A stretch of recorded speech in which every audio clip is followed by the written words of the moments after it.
qui m'intéressait, c'était de mettre en opposition le modèle et sa technique de représentation. Le modèle étant l'éponge. Alors pourquoi l'éponge? Au départ, c'était un peu, pas un gag, mais quelque chose d'un peu...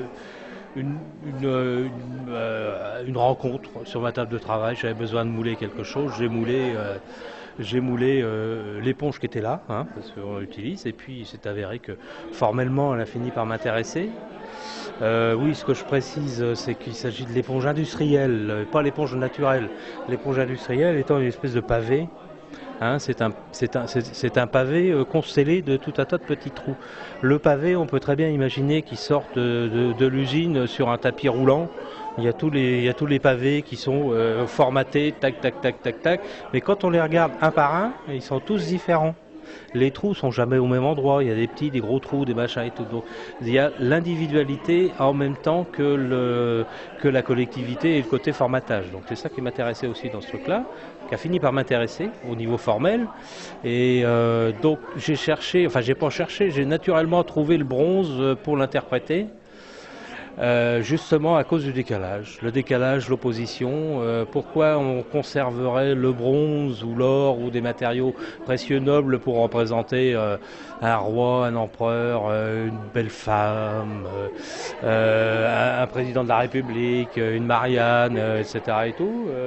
Moi ce qui m'intéressait c'est d'utiliser les mêmes matériaux avec la même technique, la même tradition, donc la même histoire pour représenter un objet de peu. Qui n'est même pas forcément un objet d'ailleurs, hein. Pour moi c'est pas forcément un objet, c'est plus une fonction qu'un objet, hein. On ne le regarde pas comme un objet, on le regarde comme une fonction, on le prend pour essuyer, on le prend pour...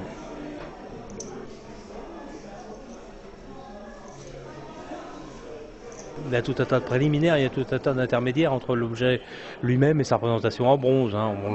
Il y a du travail de moulage, de tirage, c'est de la cire, enfin bon, il y a tout ça qui m'intéresse.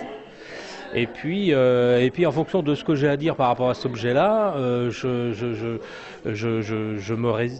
ne suis pas une personne qui utilise un matériau et une technique de façon systématique et unique. En fonction de ce que j'ai à dire, je vais utiliser une autre technique.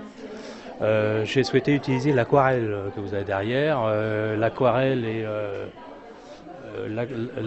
et la mine. Aquarelle et mine grasse, bon, là aussi on est aussi dans la technique traditionnelle. L'aquarelle est aussi une technique très traditionnelle pour représenter là aussi de la même manière un objet de peu. Ce qu'il faut voir, c'est que mon propos il est plutôt, il serait, si je peux me dire, centripète par rapport à d'autres artistes qui ont une technique peinture unique et qui explorent le monde avec. Ce serait plutôt une espèce de concept centrifuge. Moi, je me concentre sur un sujet et j'utilise des techniques différentes parce que j'aime découvrir des techniques et puis parce que j'aime m'expérimenter, j'aime approfondir une technique, j'aime décaler même une technique, hein, pour arriver à mes fins. C'est pour ça qu'on a du bronze, on a de l'aquarelle, on a de la terre, alors la terre cuite là aussi, dans le genre traditionnel. On a quelque chose qui est... alors la golem, alors bon, je vous expliquerai pourquoi ça s'appelle golem. Mais ça, c'est le concept de l'exposition, ça.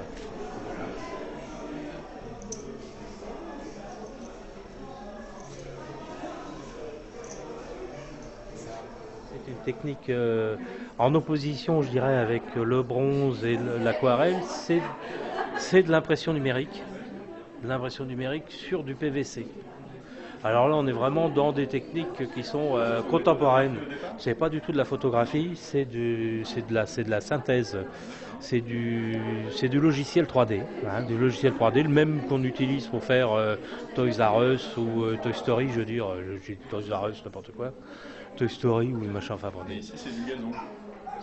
C'est du gazon ou du scotch-brite ou de la paille de fer ou du machin, c'est du cousinage quoi, avec l'éponge, c'est des cousins, voilà. Mais qui peut, normalement, avec ces logiciels-là, on est capable de faire un film entier d'animation type Pixar, Disney, Bob l'éponge, ça y est, il l'a dit. Fallait bien qu'il y en ait un qui le dise, hein. Et c'est lui. Il s'appelle Walter, il s'appelle. Et donc, je l'ai réduit à sa plus simple expression, c'est-à-dire c'est de la matière.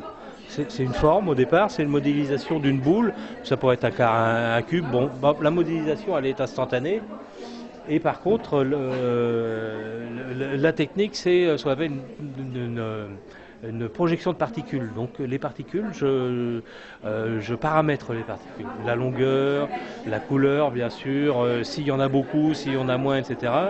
Et en fait, ce que je voulais, c'était justement chercher à reproduire l'effet Scotch-Brite. Voilà. Mais c'est vraiment, c'est du 3D, c'est de l'impression numérique sur du plastique. Donc là, on est dans le 21e siècle. Alors que le bronze, on est dans le... je vais pas donner du siècle, j'aurais l'air ridicule. C'est quoi l'âge de bronze, hein? C'est même pas dans le siècle, c'est avant les siècles. Avant les siècles, voilà.